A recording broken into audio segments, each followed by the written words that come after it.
This episode is brought to you by Marvel Studios Echo. All episodes streaming January 9th, only on Hulu and Disney+. Rated TV MALV. Viewer discretion advised. Maya Lopez has betrayed her mentor, the notorious Kingpin. Now on the run, she returns to her hometown to prepare for the biggest fight of her life. Don't miss Marvel Studios' hardest-hitting series yet. An epic 5-episode event. Marvel Studios Echo. All episodes streaming January 9th, only on Hulu and Disney+.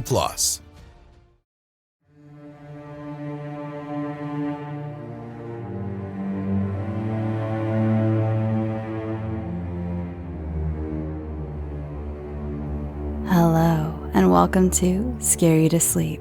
I'm your host, Shelby Scott, and I'm here to read you a very nasty little bedtime story. Here it is, folks, the finale.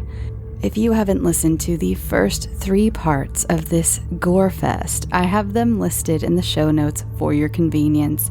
And once again, with these episodes, please read the show notes if you have any sort of anything you need to be warned about. I recommend it. Before we begin, let's clear up a few things. Andrew Parker is a fiction author. Andrew Parker bears no similarities or resemblance to the main character of this series. Obscene is not autobiographical. This series has not been some sort of elaborate revenge fantasy. Andrew Parker never has been, nor ever would be, involved in any kind of sleazy, ultra-violence pornography like is portrayed in the Obscene series. Those are all very silly ideas that ought to be immediately dismissed, should they occur to you. Thank you. And now, here it is, the finale of Obscene.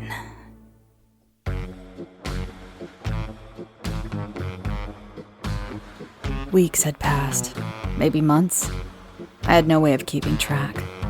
The storage container I was being kept in had no windows, and there was no order to the schedule by which my captors came and removed me.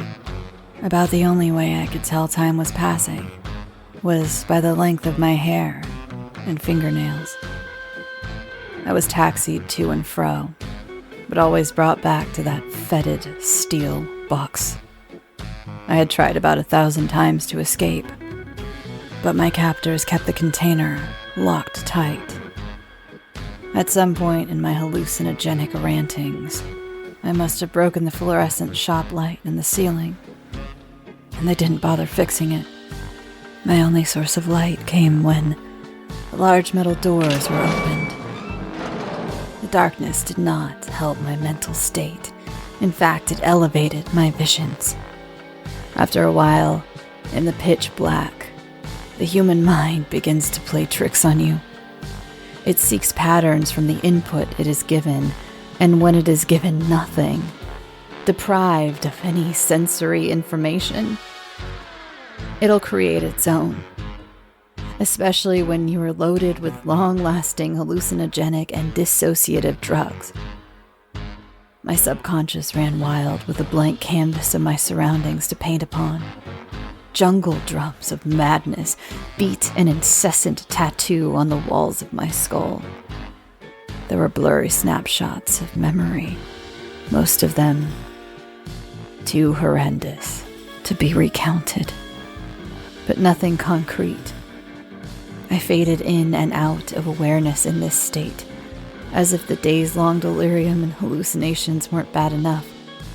The hangovers of the drug they were giving me were diabolical. I felt wrung out like an old rag. I was so dehydrated, my blood was like sand. My heart struggled to pump the thick fluid, and I could feel all my organs grinding within my body. My brain felt too big inside my head.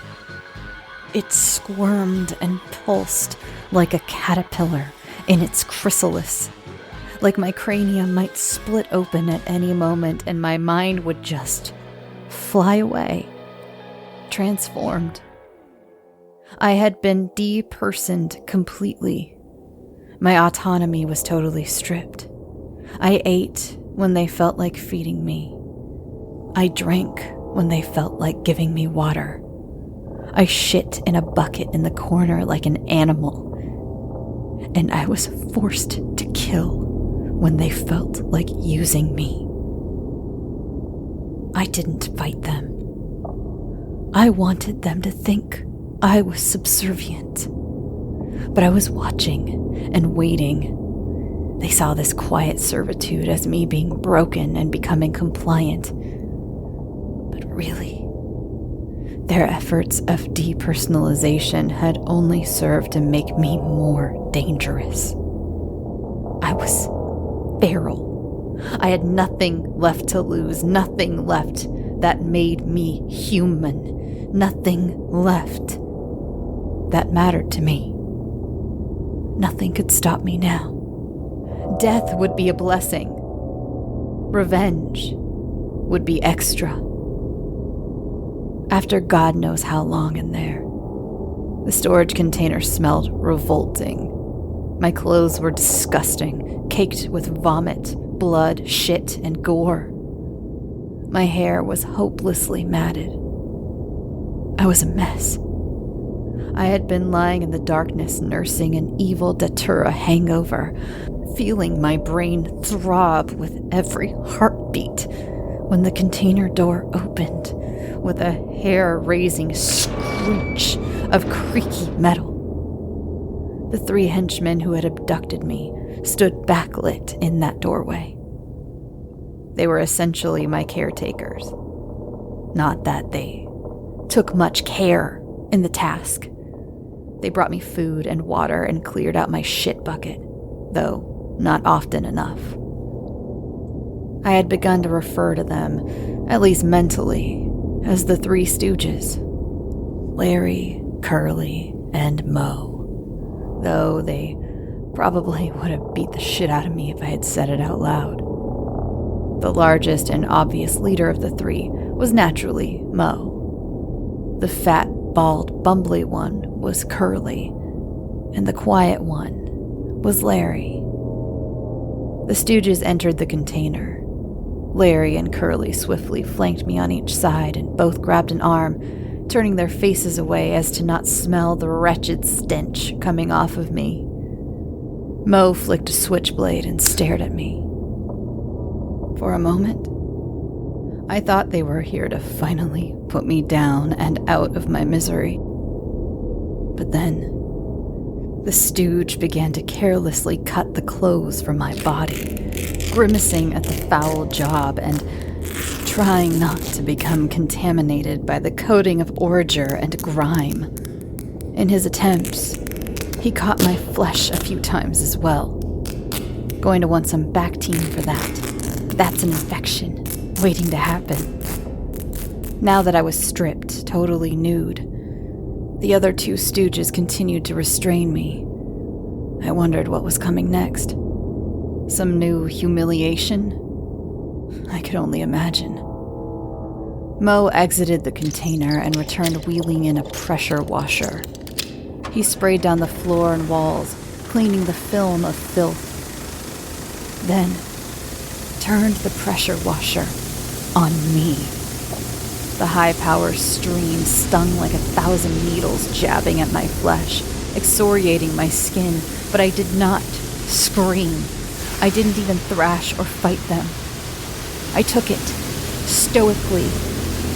Mo smirked and lingered at some of my more sensitive areas. Sadistic joy and his contempt for me writ plain on his face. When he was satisfied that I was clean enough, Curly and Larry held me down and shaved my head. The clippers snagged repeatedly and gouged at my scalp.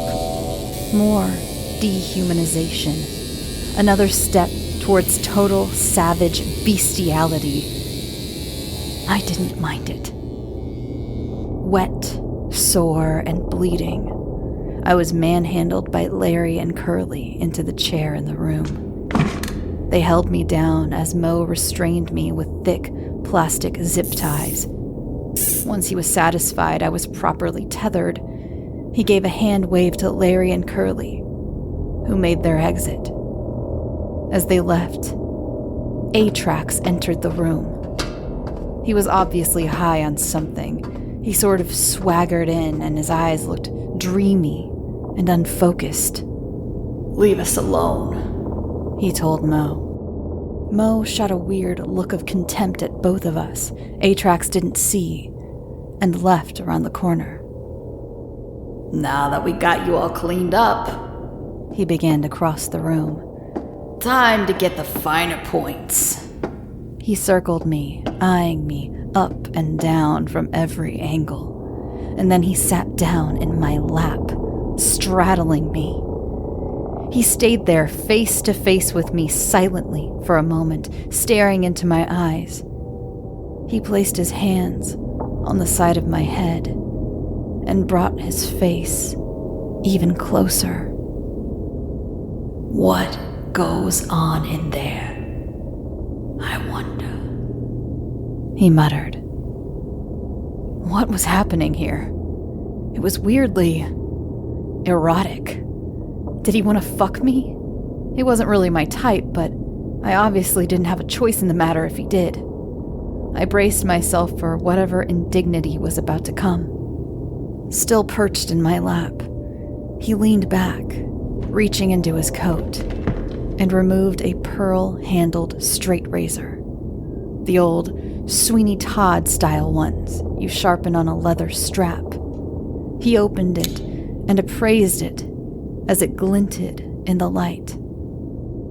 I leaned back away from him as far as I could, but I could only go so far. "Such a lovely tool," he said, holding the blade in my face. He stared into my eyes with dilated pupils full of evil intent and brought the razor down to my navel. "Sharp, strong, simple, precise, made for one purpose: removal."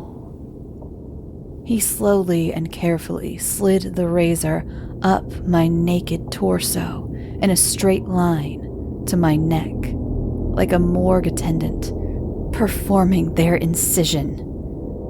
He lingered with the edge flat on my throat for a moment and brought the blade up, smooth and gentle.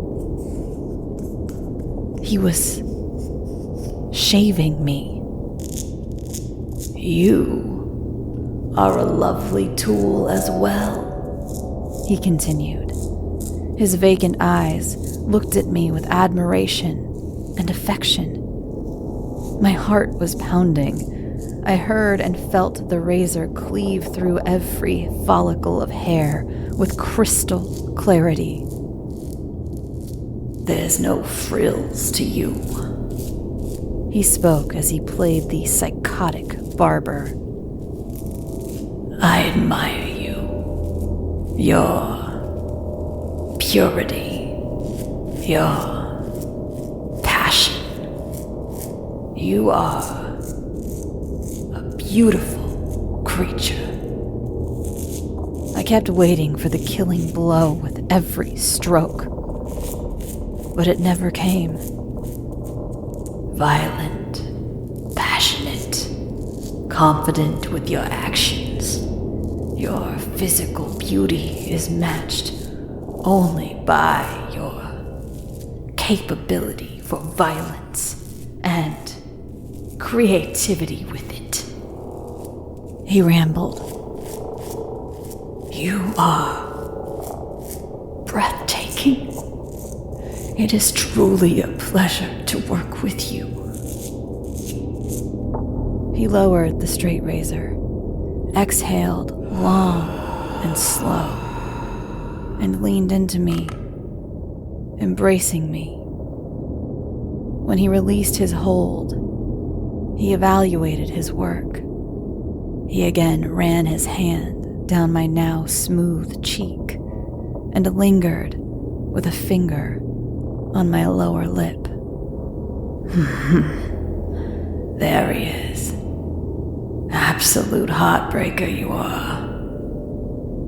Satisfied, he got up and exited the storage container. Mo re-entered, smoking a cigarette. He sprung a gravity knife and cut me free from the chair. He grabbed me up with frightening strength and heaved me naked, shivering, and bloody onto my soaked bed like a wet towel. Mo walked slowly to the doorway, smoking his cigarette and shuffling through his keys, preparing to shut the big metal door and lock me again in the gloom. How many? I slurred out. What? How many so far? He turned away from me, holding the cigarette to his mouth. After a long draw on it, he spoke. 12. You're a sick fuck, you know that? He was genuinely disgusted with me, like I was some sort of vermin. I mean, I seen some shit, but you're a special kind of fucked up. Makes sense why the boss likes you. He scoffed in a sort of disbelief. I can't wait till he gives the okay to skullcap you, you fucking freak. He tossed a bundle of clean clothes on the wet floor, flicked the lit cigarette butt at me, and slammed the door closed. I heard the bolt slide into its home, and darkness filled the space around me, leaving me in the void. He had turned his back to me. He didn't see me as a threat, just some tool they used, a prop. He was disgusted, but not afraid. They'd so thoroughly dehumanized me that they didn't even recognize my agency anymore. This was useful. It would make it easier to catch them off guard. They thought they had me living on my knees, but I was really on the balls of my feet, waiting to strike out. To pass the time and stave off more frightening hallucinations, I tried to give myself something to focus on. Kind of like a self-guided meditation. I had been on a Jeopardy kick. It put me in a place of good vibes because I'd always enjoyed watching along and trying to answer the trivia with my dad as a kid growing up. In the darkness, I imagined myself at a podium as a contestant, buzzer in hand, and the set materialized around me. Alex Trebek strutted on stage from around a corner, looking into the cameras. Hello, I'm Alex Trebek, and welcome back to Jeopardy! We're back with our contestant, Tommy Balasong. Tommy is a soon-to-be dead prisoner of a bloodthirsty black market organ trafficking ring. Isn't that right, Tommy? That's right, Alex. I answer excitedly. What are the categories, please? Alex asked, prompting the board to be revealed. He began to read them off. All right. Our categories are hodgepodge, potent plants, famous last words, before and after, and rhyme time. I'll take a rhyme time for 500, Alex. This famous song by AC/DC shares a title with the common nickname for the psychoactive plant you are currently hallucinating on. What is Hell's Bells, Alex? I answered, in the form of a question, of course. That is correct. Datura, also known as the Devil's Trumpet and Jimson Weed, shares a title with the 1980 hit, considered one of AC/DC's greatest songs. What's next? Alex asked me. How about famous last words for 2000, Alex? Interesting choice for your predicament. This 19th century writer's last words were, "Lord help my poor soul." I considered for a moment and buzzed in. Who is Edgar Allan Poe, Alex? That is correct. Poe was found delirious in the gutter and spent his final days in the Washington College Hospital, suffering from visual hallucinations and delirium. Alex turned to face the cameras. All right. And now it's time for Final Jeopardy. ready as I'll ever be. I replied eagerly. Since the 15th century, drops of this extract were used to induce pupil dilation, seen as a sign of beauty at the time. But be careful, these drops could cause visual distortions, increased heart rate, and even blindness. I knew this one and immediately wagered everything I had as the final Jeopardy music played. And your answer? What is deadly nightshade, Alex? Oh, I'm sorry. That is incorrect. The correct answer is belladonna, part of the subfamily Solanoidae of the family Solanaceae. This group of psychoactive plants also includes mandrake and datura, all of which contain these psychotropic alkaloids, atropine and scopolamine. Something was wrong. Nightshade and belladonna were the same thing. Surely the judges should give me that one. To this day, atropine is used by ophthalmologists to dilate pupils for assessments. Alex continued. And you wagered your soul. Another problem. I felt dread rising. That wasn't what I had written. I was losing control of the hallucinations. My guided meditation was turning into an unguided nightmare. His voice lowered its register, becoming sinister. Gonna have to collect on that now. Trebek's eyes rolled back into his head, and his nose bled a waterfall of black blood. His smile grew so wide that it tore across his face, and he morphed into the six-armed creature I'd seen in previous visions. This thing, this is what I was trying to avoid with my fantasies. A manifestation of my guilt and despair. It radiated raw malevolence.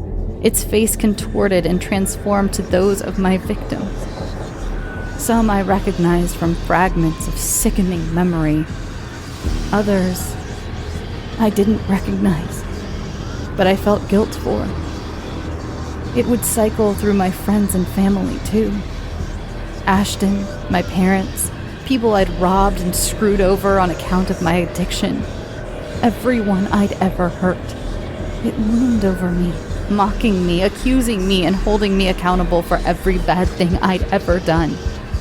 It knew all my secrets, all my transgressions, and recounted them to me silently. Searing light pierced the darkness as the large metal door was opened and the accusatory phantasm evaporated. The set of Jeopardy flashed back to the walls of corrugated steel. Atrax, Dr. Vulture, and the Three Stooges entered the storage container. Hello, hello. How is our star? Asked Atrax. I blinked at him, the bright light scourging my eyes. Curly slipped around behind me, slid his arms beneath my armpits, and pulled me down so my knees were bent, holding me in kind of a half Nelson with my head pulled back. That's how they preferred to drug me. Please, just kill me. I do not want this, I said, pretending to be resigned to my task. You could have fooled me, Atrax remarked, closing the distance between us and grinning.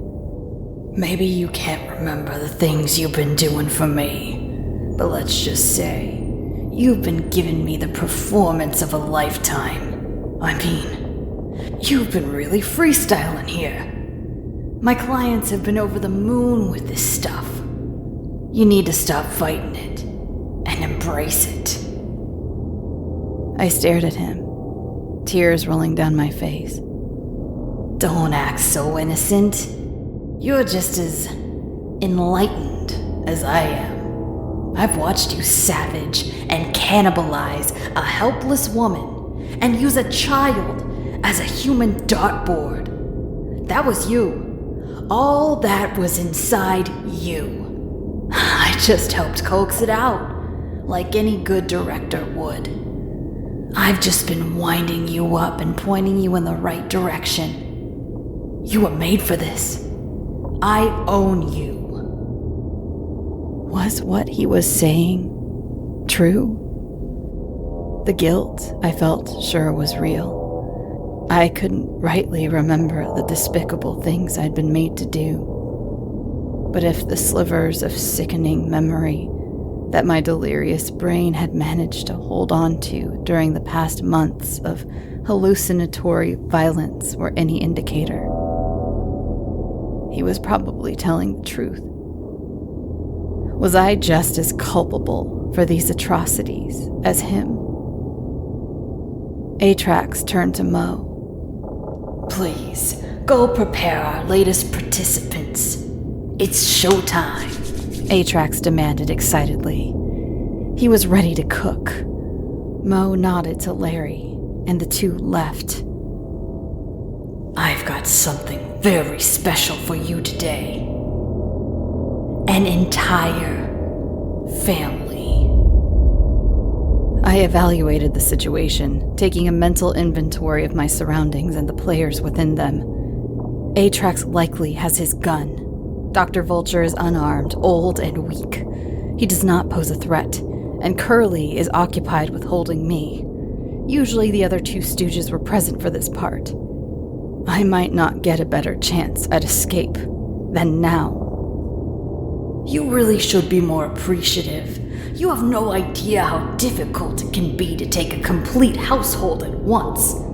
Fathers and mothers fight like hell, and most will die before they let you take their children. So it is so very rare when we get an intact family unit. This should be a real treat. Christmas fucking morning. I'm thinking Russian roulette, family style. You ever seen The Deer Hunter? He asked as he siphoned the diabolical elixir into my sinus cavity. I felt it begin to immediately burn my sinuses and the back of my throat. Fuck you, you evil bastard! I hissed. Atrax cackled. Fuck me! He asked. He leaned forward and slid a hand down my cheek, tenderly, like a lover. I tried to recoil, but Curly held me in place. My hair stood on end with rage and anticipation. He leaned in, bringing his face to mine, and looked into my eyes with that wistful look of ownership and admiration from before. He licked his lips lasciviously. For a horrible moment, I thought he might be about to try to kiss me. Oh no. You are the one who is fucked, my friend, he stated. His hand moved around to the back of my neck and gripped hard. He leaned in even closer and got right in my face, smiling wide, exactly like that pale aberration of my hallucinations. You are mine. You are my property. I control whether you live or die. Not for much longer he wouldn't, I thought. I would be ending this fucked up tenure one way or another in the next few moments. I hated him. Wanted him to die. I wanted to die too, for the horror to stop. There were two ways out, and both started now. It was now. Now or never, or it would be this cycle forever. I snorted back the caustic extract and spat it into Atrax's eyes like a spitting cobra. Fuck! Fucking ungrateful bastard! He jumped back, bellowing in pain and rubbing his eyes. I knew how it burned in the back of my throat and sinuses. I could only imagine how it felt in his eyes. I jumped back against henchman Curly's hold and kicked at Atrax with both feet in the chest. He reeled backwards, still clawing at his eyes. I can't fucking see! Kill him! He shouted. I leaned forward and slammed my head backwards into the henchman's face, feeling his nose crunch against the back of my skull. Taken by surprise, his grip loosened enough for me to spin around. I put my hands on both sides of his face and plunged both my thumbs into his eye sockets.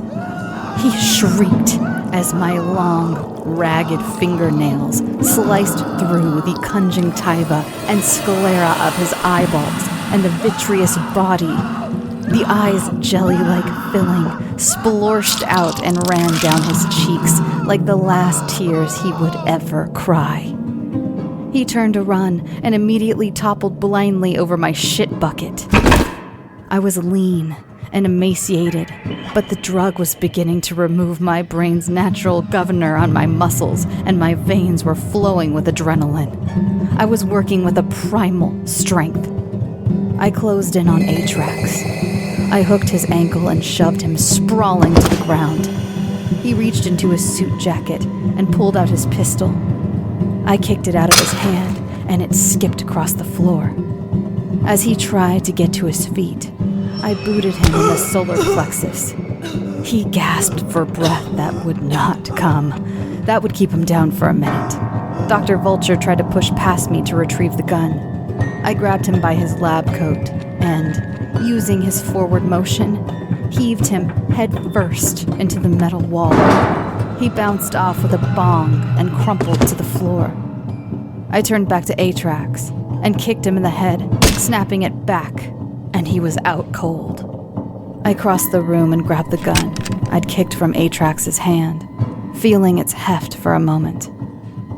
It was big and extremely heavy, one of those absurdly huge Desert Eagle 50 cals. Complete overkill, but it was big and flashy. Of course Atrax chose to carry one of these. I turned and there was Dr. Vulture, on his knees, looking up at me, hands together, pleading. "Please, don't," he begged. I held the pistol in my hand by the barrel and smashed him directly on the point of his upturned chin with the handle. The skin was instantly lacerated, and the jaw was visibly broken. I grabbed a handful of wispy white hair at the back of his head to hold him fast, and clubbed him with the butt of the gun a few more times, cracking bone and splitting the flesh further, until his mouth hung open, pouring blood, his fractured mandible bisected. The space below his upper jaw was a ruined hole. He looked like a snake in the middle of resetting its jaws after eating a meal, or the predator with its mask off. The drugs were starting to really take a hold of me at this point.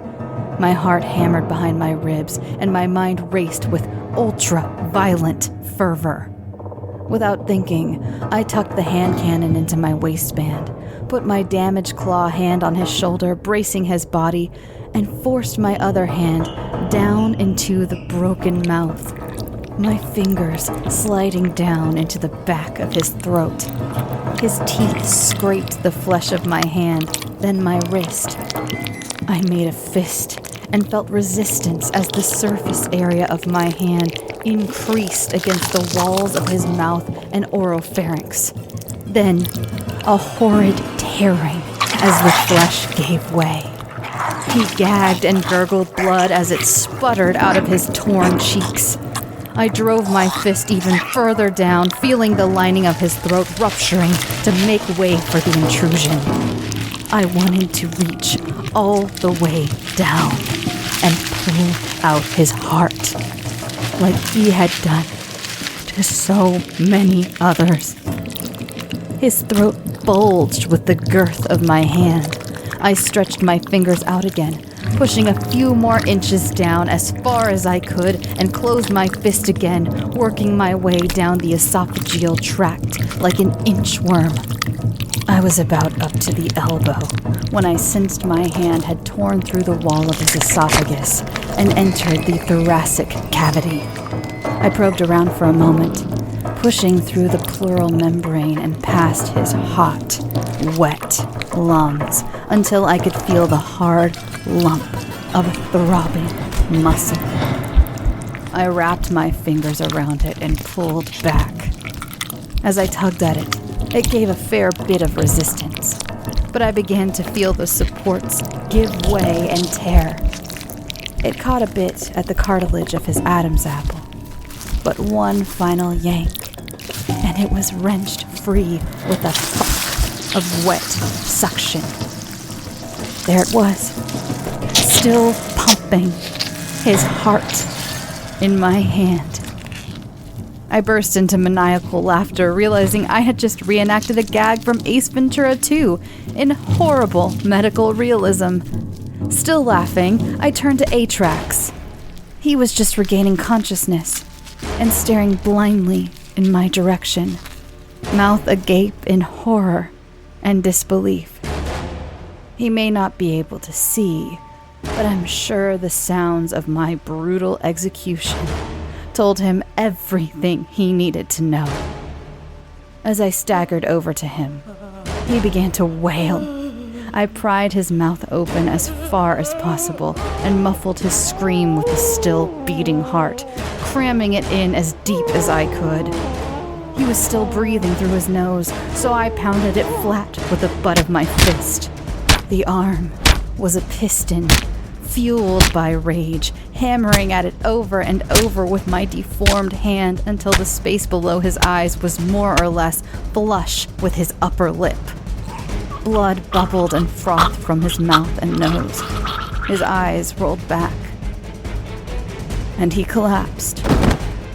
Mo entered, kind of dancing in, wearing headphones. They're ready, boss. Oh, fuck! His eyes bugged out at the scene as he turned the corner and saw the carnage. We drew on each other and fired simultaneously. The reports were deafening in the metal container. My shot was wild and ricocheted loudly off the steel wall, but his hit me in the shoulder, throwing me back. I barely felt it. I was so far removed from my body, but I knew I would feel it later. I rolled behind blinded Curly, who was still stumbling around in sightless confusion, and used him as a human shield. I felt as his body caught multiple rounds and fired over his shoulder into Mo. This time, my shot did not miss. The .50 caliber round entered him just above the collarbone, vaporizing a chunk of his neck and nearly decapitating him. Bright red arterial blood sprayed in big gushes out of his throat like a geyser, and he flopped to the floor, squirting crimson as he bled out. With everyone in the room neutralized, I assessed the situation as best I could with the head full of drugs I'd been fed. It was fair to assume Dr. Vulture was definitely dead. He wasn't going to get far with his heart ripped out of his chest, and the blood around Atrax's face and ravaged nose had ceased to bubble, so I knew he wasn't drawing breath anymore.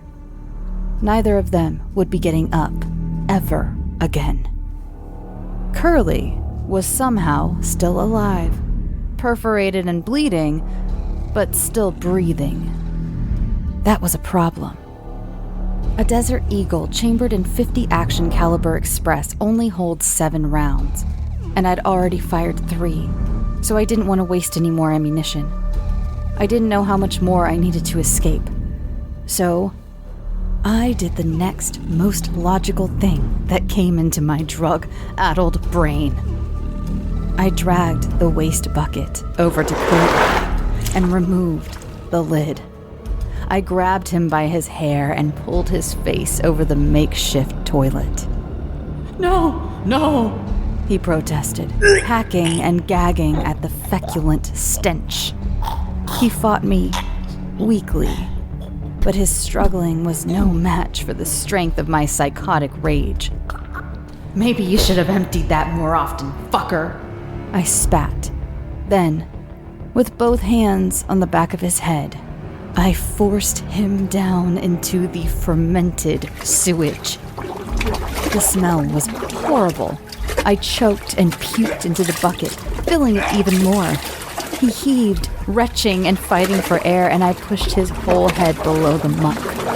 He flung his arms about and pounded at the sides of the bucket, but it was futile, and soon the thrashing of his arms ceased, and he went limp, drowned in shit and vomit. What a way to go. Couldn't have happened to a nicer person. I brought myself to my feet. I felt dissociated, my head swimming in a hallucinogenic frenzy. The drugs were in full effect now, but I knew I still needed to get out of wherever the fuck I was and get to somewhere more civilized. I gripped the bloody pistol, pointed it ahead of myself, and limped out of the storage container. Finally free from my steel prison. Light. Natural light. It beamed onto my skin and felt like freedom. Warm and comforting like an old blanket.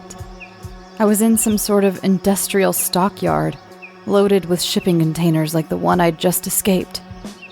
I turned the corner and there was the final henchman, Larry, as I called him. He saw me, saw the blood all over me, and the insane rage in my eyes, saw Atrax's gun and put his hands up. He began backing away. "Hey man, all good. I didn't see shit." I shot him in the head before he could finish. The comically large bullet obliterated his cranium, and he collapsed into a heap of useless flesh. I pressed on, pumping my legs. They screamed with lactic acid and cramps like a marathon runner on the last leg of a race, but I pressed on. I didn't know where I was going. I just knew if I ran long enough in one direction, eventually I'd have to hit something, and I wanted to be far away from this place. Far, far, far away. Finally, I hit woods, and past those, I could see a town. Houses, streets, just a little further. Just a little longer, I kept telling myself. My eyes were so heavy. I stumbled and fell and just lie on the pine needle-strewn ground. I rolled over onto my back and smiled to myself dreamily, looking up into the sparse green canopy and bright blue sky, feeling the sun beam down on my face. It was over. I think so anyway. I wasn't really sure where I was or what I was gonna do, but I had freedom, and that's all that really mattered. I'm pretty sure at this point I'd taken care of everyone in a position to fuck with me. There may have been more offshoots like Animal, Zuzu, and the director had been, but I was pretty sure I just severed the head of the snake. I suppose I'd find out. But at least I knew it couldn't possibly get any worse than it already had. And there was solace in that. Still here. Still alive. All the bad guys gone. Hard part over. I could figure it out from here. Once I could get to a phone, I'd anonymously call the cops and send them there. But before I did all that, maybe I'd just rest my eyes for a moment. Just a few seconds. I'd earned it. Epilogue. I'm sure this comes as a huge surprise, but I didn't just live happily ever after. Things were pretty bad for a while after my escape. I ended up in the hospital again for the bullet wound and malnourishment. My body eventually healed from the damage I'd experienced, but my mind healed much slower, and there was scarring. I experienced visual distortions, kind of a static, sometimes a crawling out of the corner of my eye. My psychiatrist called it HPPD, hallucination persisting perception disorder, when she diagnosed me. I'd probably have it forever. A nice little reminder, along with all the scars and injuries I'd carry with me for the rest of my life. Also, post-traumatic stress disorder because, of course, that kind of goes without saying with the kind of trauma I'd endured. As part of the PTSD, I experienced vivid, regular night terrors and sleep paralysis. Waking up nightly, soaked in sweat, gasping for breath, laying completely immobile as that abominable swamp specter haunted me, recounting my sins to me endlessly, reiterating the fact that I didn't deserve to be alive, belaboring my complicity. My decisions had put me in that situation. How could I not accept that I'm at least somewhat to blame? I'd had a choice. I could have let them kill me or killed myself. Some nights, lying there as that pallid monster mocked me with its horrible, torn smile and the faces of everyone I'd made to suffer. I'd wish I had. Some nights, I thought about finishing the job. Part of me knew deep down it wasn't really my fault, that I'd been exploited. But something else inside me nagged and pointed the blame at myself. How much of the blood was on my hands? How much of it was my fault? 12 lives. Plus Ashton. A baker's dozen that I'm responsible for. 21 if you include Machine, the director, Zuzu, Atrax, Dr. Vulture, Larry, Curly, and Mo. But I couldn't find a shred of remorse for putting that lot down, so mentally I didn't even count them. My grief and guilt were toxic bedfellows that frequently shared a menage a trois with rage. I went off at nothing. That violent subconscious. Once you've been turned onto it, it's impossible to turn off. Impossible to control. The burning anger would just take over and I would lash out and it felt good. I was afraid and ashamed of how much I liked it. I felt removed from society, severed from my humanity. I was vacant, my emotions hollow. Being around normal people, I just couldn't relate. The distance between their realities and mine was just so dramatic, vast, and violent. I felt the fingers of madness tickling my mind from time to time, felt myself teetering on the verge of a nervous breakdown, but I endured. I resisted the urge to lose myself to the yawning void of psychosis. It would have been easy, maybe even comfortable, to hide under the warm, protective blanket of insanity. But I refused.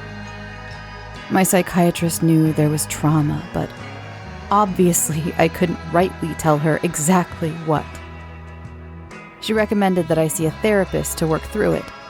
But what therapist in their right mind would be willing to take this mess on? Could they even believe my insane story? It's so far beyond the pale, I don't think they could. Anyway, I'm pretty sure they'd be legally compelled to report my crimes to law enforcement. Doctor-patient confidentiality doesn't really apply when your patient is a mass murderer.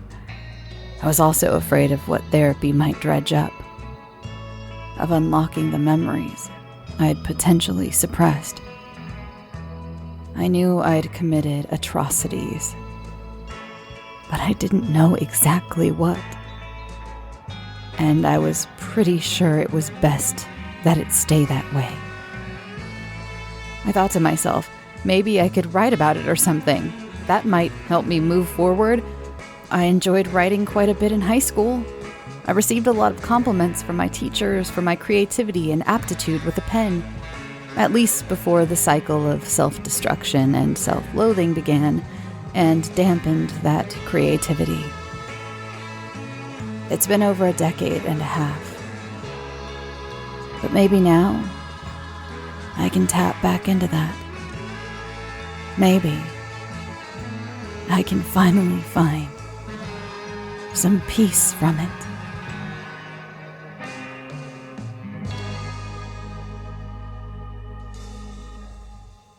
Hey there, it's the new year. You've got mood boards and resolutions, and work is back in full swing, and you don't need any extra stress in your life. And Factor's ready-to-eat meal delivery takes the stress out of meal planning and sets you up for success in the new year. Skip the grocery stores, prep work, and cooking fatigue. Instead, get chef-crafted, dietitian-approved meals delivered right to your door, with over 35 meals to choose from per week, including options like keto, calorie smart, vegan plus veggie, and more. Plus over 55 weekly add-ons. You'll have a ton of nutritious and flavorful options to kickstart your resolutions. Forget frantic lunch preps and rush dinners. Factor's 2-minute meals are your secret weapon in the new year. Fuel up fast with restaurant-quality meals, all delivered right to your door. Factor now offers loads of snack options like breakfast, smoothies, juices, snacks, and more to keep me going no matter what's on the schedule. Skip the overpriced takeout trap.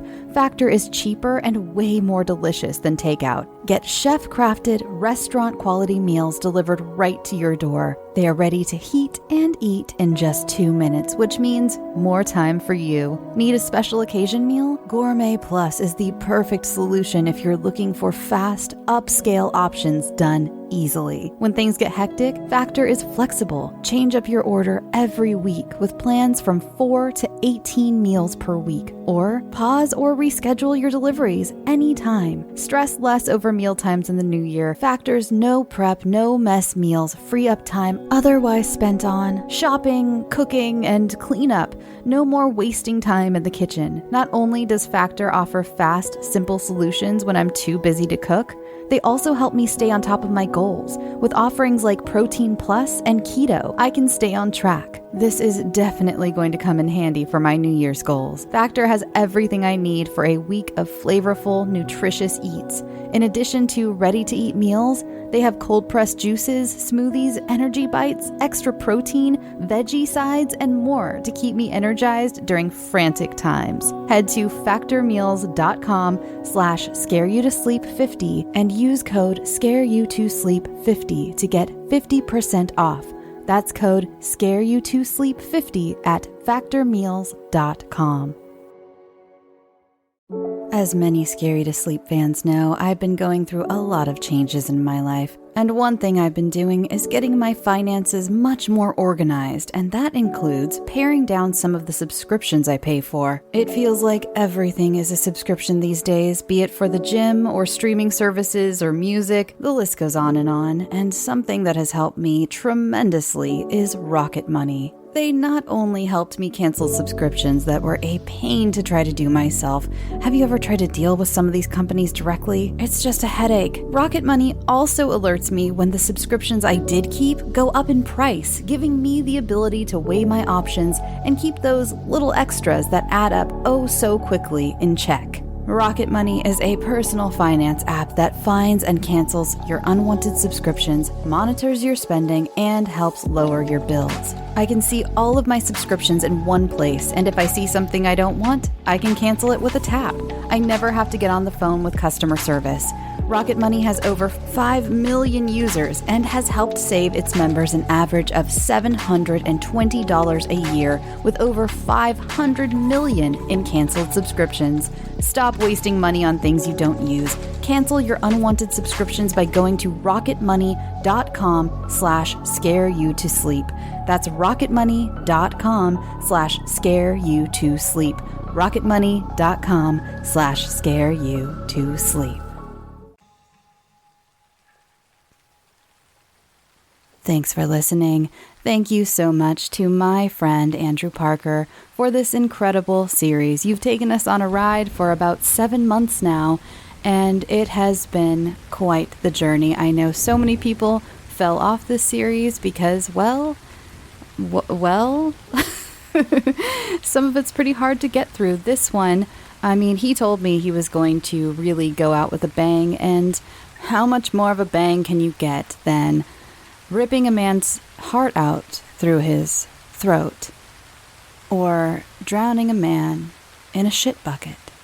whilst our protagonist vomits into that same shit bucket while he's being drowned. I mean, excellent, beautiful. It'll go down in history, right next to Poe and Le Fanu, I'm sure. All right, thank you, Andy. I'm sure he'll have some more for us in the future. He's not done writing, just done with this series. And thanks for coming along again for the ride. You can find the show on Twitter, Instagram, and Facebook, all at Scare You to Sleep.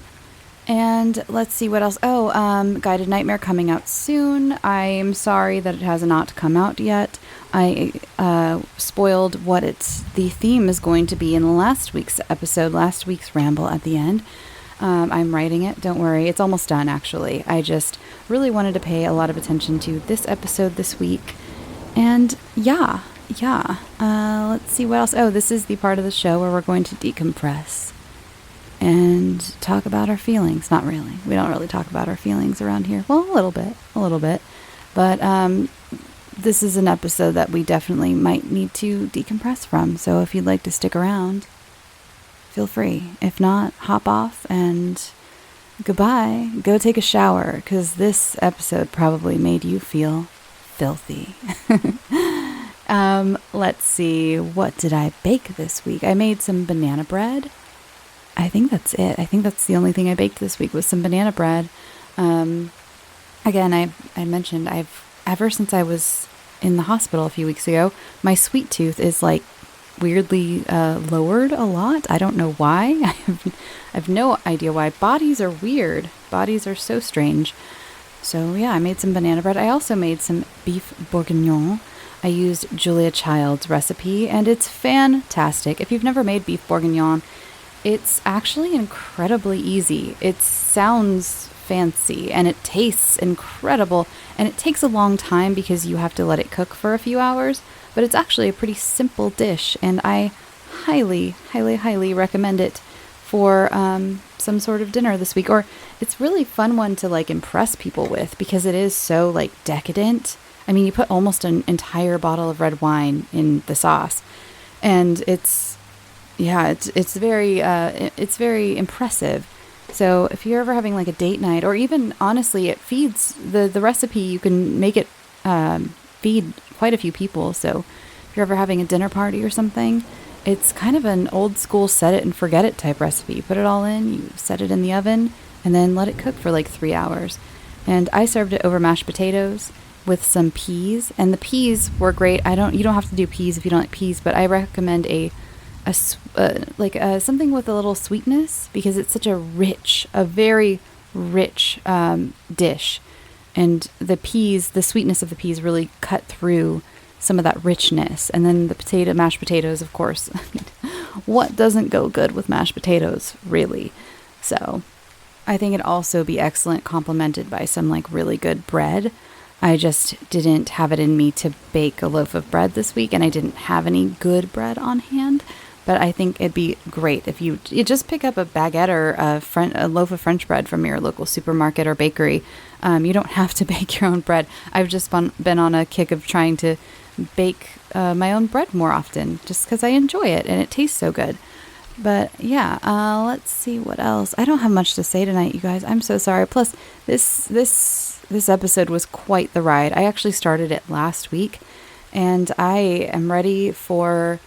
I made that Levain cookie recipe, the dupe, a few weeks ago. I think I mentioned it on the show, because I wasn't that impressed with the recipe, to be honest. But I did freeze a couple balls of dough, and even though it's not my favorite chocolate chip, it's one of my least favorite chocolate chip recipes I've ever made.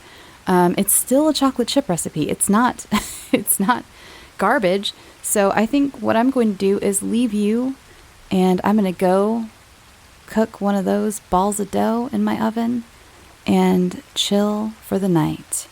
All right, everyone. I will see you next week. Next week starts our Halloween season. If you are participating in the kids episode, deadline is August 1st. October 1st.